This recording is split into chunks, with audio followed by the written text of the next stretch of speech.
नमस्कार बच्चों, मेरे चैनल जगत हिताय में आपका बहुत बहुत स्वागत है। आज हम पढ़ने जा रहे हैं आपकी पाठ्य पुस्तक रुचिरा का अष्टपाठ त्रिवर्ण ध्वज है। तो सबसे पहले हम शब्दार्थ कर लेते हैं।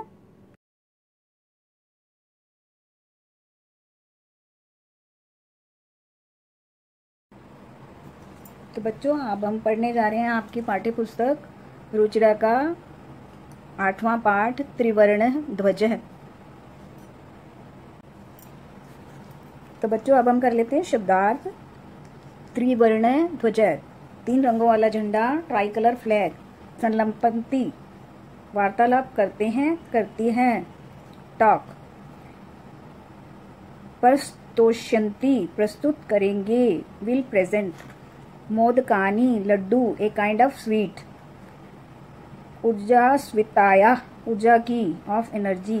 अरह, तालियां, स्पोक्स। उत्तोलनम, ऊपर उठाना, फहराना, होस्टिंग। झंडे को जो फहराते हैं उसे होस्टिंग बोलते हैं, फहराना। तो ये थे शब्दार्थ। केचन बालिका काश्चन बालिकाश्च स्वतंत्रता दिवसे ध्वजारोहण समारोहे स उत्साहं गच्छन्तः परस्परं संलपन्ति। कुछ बालक और कुछ बालिकाएं स्वतंत्रता दिवस के ध्वजारोहण समारोह को उत्साह के साथ देखने जाते हैं और आपस में बात करते हैं। तो वो क्या कह रहे हैं? आद्य स्वतंत्रता दिवस है, आज स्वतंत्रता दिवस है। अस्माकं विद्यालय से प्रधानाचार्य, हमारे विद्यालय के प्रधानाचार्य ध्वजारोहण समारोहण कृष्यति, वो ध्वजारोहण करेंगे। और छात्रश्च संस्कृत कार्यक्रमान प्रस्तोष्यन्ति, और छात्र सांस्कृतिक कार्यक्रम प्रस्तुत करेंगे। अन्ते च मोदकानि मिलिष्यन्ति, और अंत में लड्डू मिलेंगे। अब आगे, डेविड शुचे जानासि त्वं, तुम जानती हो। अस्माकं ध्वज कीदृश, हमारा ध्वज किस तरह का है। अस्माकं देशस्य ध्वज त्रिवर्ण इति, हमारा जो देश का ध्वज है वो 3 रंगों का है। सलीम, रुचे अयम त्रिवर्णे कथम, तो इसमें 3 जो रंग हैं वो कौन कौन से हैं, तो ये क्यों हैं, इसमें 3 रंग जो हैं वो क्यों हैं, किस लिए हैं। इस झंडे में अस्मिन् ध्वजे त्रिवर्णा सन्ति अतः त्रिवर्ण किं त्वम् एतासां वर्णानां नामानि जानासि।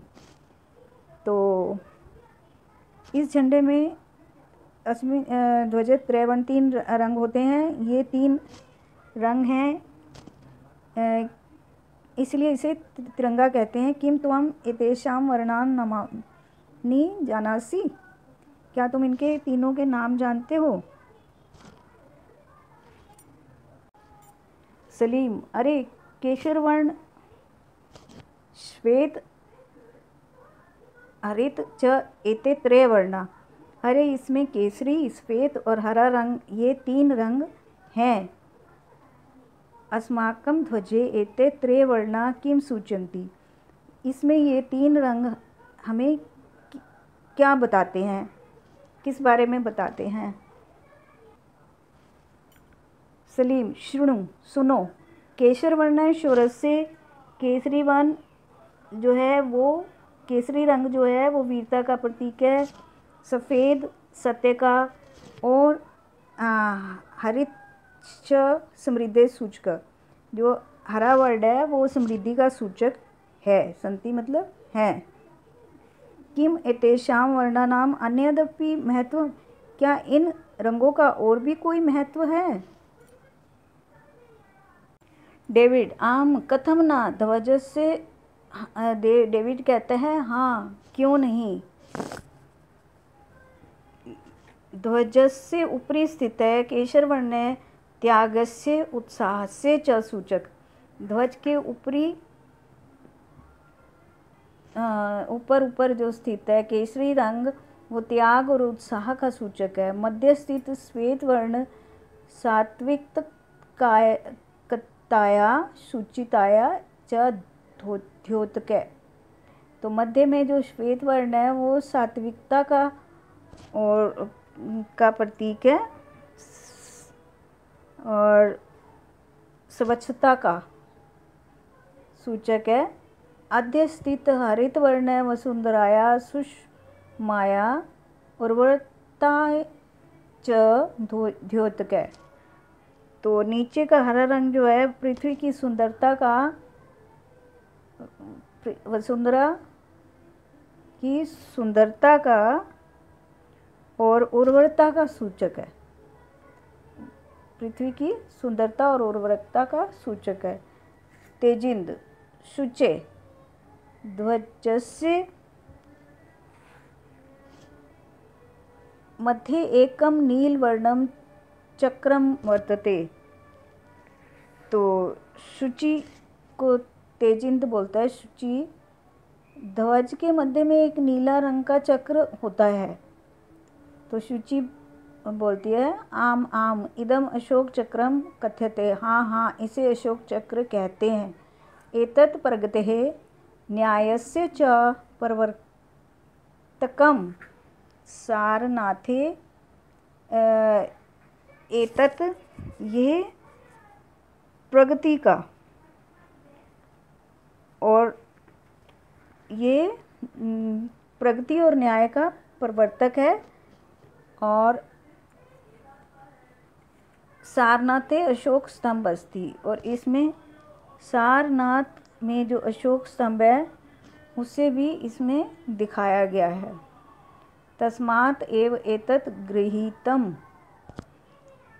उससे ही इसे लिया गया है। सारनाथ में अशोक का जो स्तंभ है उसी को इसमें लिया गया है। प्रणव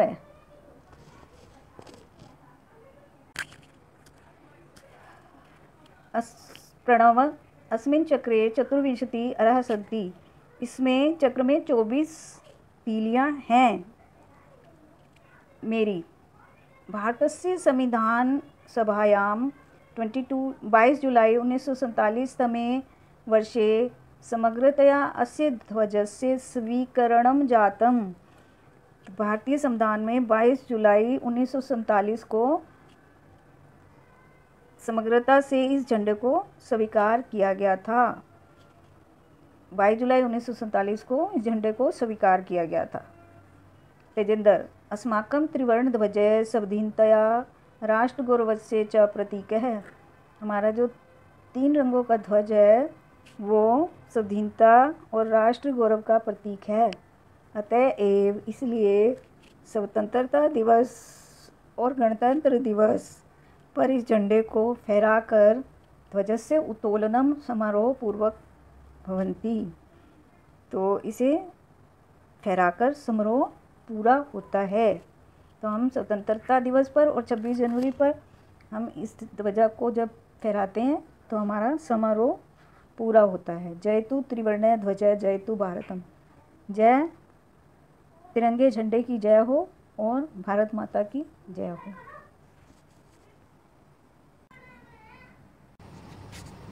तो बच्चों अब हम आ जाते हैं अभ्यास कार्य पर। शुद्ध कथनस्य समक्षम आम अशुद्ध कथनस्य समक्षम न इति लिखित। जो ठीक कथन है उसके आगे हाँ लिखें, आम लिखें और जो अशुद्ध है उसके आगे ना लिखें। तो अस्माकम राष्ट्रस्य ध्वजे त्रय वर्णा सन्ति। तो हमारे राष्ट्र झंडे में कितने रंग हैं? 3। तो ये ठीक है आम। ध्वजे हरित वर्णा शांति प्रतीक अस्ति। तो हरा वर्ण जो है, हरा रंग जो है वो शांति का प्रतीक है ना। ध्वजे केसर वर्ण शक्ति सूचक अस्ति। तो केसरी रंग जो शक्ति का सूचक है आम। हाँ। चक्रे 63 अरा सन्ति। चक्र में 30 तीलियां हैं तो ना। चक्रम प्रगते धोतकम। चक्र जो है प्रगति का धोतक है तो आम। हाँ। अब प्रश्न नंबर 2 पर आ जाते हैं। आदि लिखतेषु पदेषु प्रयुक्ता विभक्तम वचनम च लिखत। नीचे जो दिए गए पद हैं उनकी विभक्तियां और वचन लिखने हैं। तो एक एग्जाम्पल उन्होंने दिया है त्रयाणाम षष्ठी बहुवचन। और अगला फिर आपको बताना है समृद्धि पंचमी और षष्ठी ये दोनों में आता है इसी तरह से एक वचन। वर्णानाम षष्ठी बहुवचन, उत्साहस्य षष्ठी एक वचन, नागरिके तृतीया बहुवचन, सात्विकताया षष्ठी एक वचन, प्राणानाम षष्ठी बहुवचन, सभायाम सप्तमी एक वचन। तो इनको आपने यहाँ से सिर्फ देखकर लिख नहीं लेना है, आपको समझना है और जो शब्द रूप हैं वो अच्छी तरह से आपको याद करने हैं। मैंने शब्द रूप के ऊपर भी वीडियो बना रखी हैं, तो उनको याद करने का सबसे आसान तरीका मैंने उसमें बताया हुआ है। तो आप वो शब्द रूप वहाँ से याद करें और ये आप फिर अच्छे से कर लेंगे। अगला प्रश्न है एक पदेन उत्तरत। अब आपको एक ही शब्द में, आपको एक ही पद में उत्तर देना है। अस्माकम ध्वजे कति वर्णा सन्ति। तो हमारे ध्वज में, हमारे झंडे में कितने रंग होते हैं? तो त्रय। त्रिवर्णे ध्वजे शक्तिया सूचक क्या वर्णा। शक्ति का सूचक कौन सा रंग है? तो केशरय। तो अशोक चक्रम कस्य द्योतक अस्ति। अशोक चक्र किसका द्योतक है, किसका प्रतीक है? तो वो प्रगति का प्रतीक है। तो प्रगते वर्ड आएगा, शब्द आएगा। त्रिवर्ण ध्वज कस्य प्रतीक। त्रिवर्ण ध्वज जो तीन रंग का झंडा जो है वो किसका प्रतीक है? स्व अभिमानस्य, अपने अभिमान का प्रतीक है। अब अगला प्रश्न नंबर 4, एक वाक्येन उत्तरत। एक वाक्य में उत्तर दीजिए। अस्माकं ध्वजस्य श्वेत वर्ण कस्य सूचक अस्ति। हमारा झंडे में श्वेत रंग जो है वो किसका सूचक है? तो शांति और सत्य का सूचक है। अस्माकं ध्वजस्य श्वेत वर्ण सत्यस्य सूचक अस्ति। और अगला है अशोक स्तंभः कुत्र अस्ति। अशोक स्तंभः सारनाथे अस्ति। तो आपने पढ़ा था ना पाठ के अंदर, उसमें लिखा हुआ था वो सारनाथ में एक अशोक स्तंभ है। तो सारनाथ बताना है आपको। त्रिवर्ण ध्वजस्य उत्तोलनम कदा भवति। तो स्वतंत्रता दिवसे गणतंत्र दिवसे च भवति। तो ये 2 दिन होते हैं, 15 अगस्त और 26 जनवरी। इन 2 दिनों में हम तिरंगा झंडा लहराते हैं। अशोक चक्रे कति अरा सन्ति। अशोक चक्र में कितनी तीलियां होती हैं? उसमें अशोक चक्रे चतुर्विंशत अरा सन्ति। 24 अरा होती हैं। रेखांकित पदानी आधृत्य प्रश्न निर्माण कुरुत। अब इसमें प्रश्न निर्माण करना है। तो जो जो शब्द हैं उनके नीचे अंडरलाइन किया गया है, उनकी जगह हमने ऐसा शब्द इस्तेमाल करना है कि वो प्रश्न में परिवर्तित हो जाए। तो अस्माकम त्रिवर्ण ध्वजे विश्व विजयी भवेत। तो क्या आ जाएगा? सर्वधर्मात् प्रमादम व्यम न कुर्यामः। तो यहाँ पर किम आ जाएगा, किसका प्रमाद ना करें। एतत् सर्वम अस्माकम नेत्रीणाम सद्बुद्धे सत्फलम। तो किसका? तो केशाम आएगा। शत्रुणाम समक्षम विजय सुनिश्चित भवेत। केशाम आएगा यहाँ। केशाम किसके समक्ष विजय सुनिश्चित हो? तो शत्रु के। अब हम आते हैं प्रश्न नंबर 6 पर। उदाहरण अनुसार समुचिते पदे रिक्त स्थानानि पूरयत। तो उचित पद लगाकर रिक्त स्थान का जो है उसको पूरा करना है।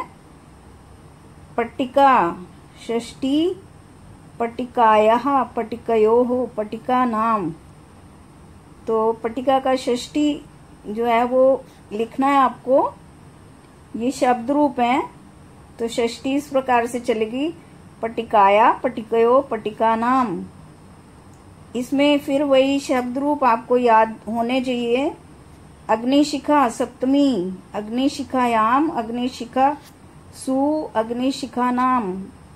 सभा चतुर्थी, सभात सभाभ्याम सभाभ्य, अहिंसा द्वितीय, अहिंसाम अहिंसे अहिंसा, सफलता पंचमी, सफलताया सफलताभ्याम सफलताभ्य, सूचिका तृतीय, सूचिका सूचिकाभ्याम सूचिका भी।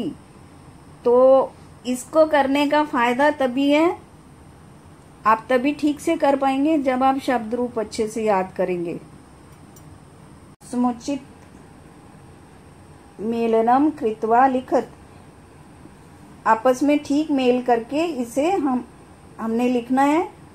तो केशर वर्ण शोरस्य त्यागस्य च सूचक, हरित वर्ण सुषमाया उर्वरताया च सूचक, अशोक चक्रम प्रगते न्यायस्य च प्रवर्तकम, त्रिवर्णः ध्वजः स्वधीनताया राष्ट्र गौरवस्य च प्रतीकः, त्रिवर्णध्वजस्य स्वीकरण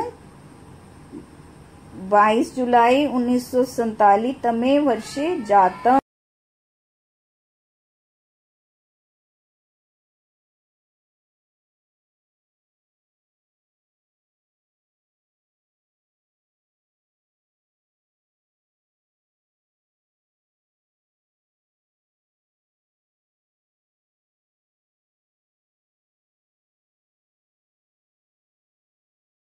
तो बच्चों, पाठ यहीं पर समाप्त होता है।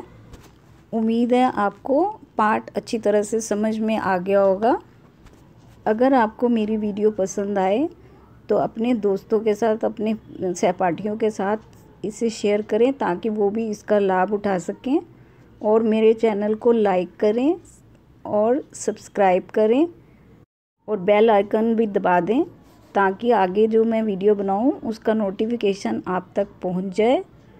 और आप इसे सब्सक्राइब ज़रूर कर दें, क्योंकि आपका ऐसा करने से हमारा उत्साह बना रहता है और हम और आगे और मेहनत से इस पर काम करते हैं। जय हिंद, वंदे मातरम।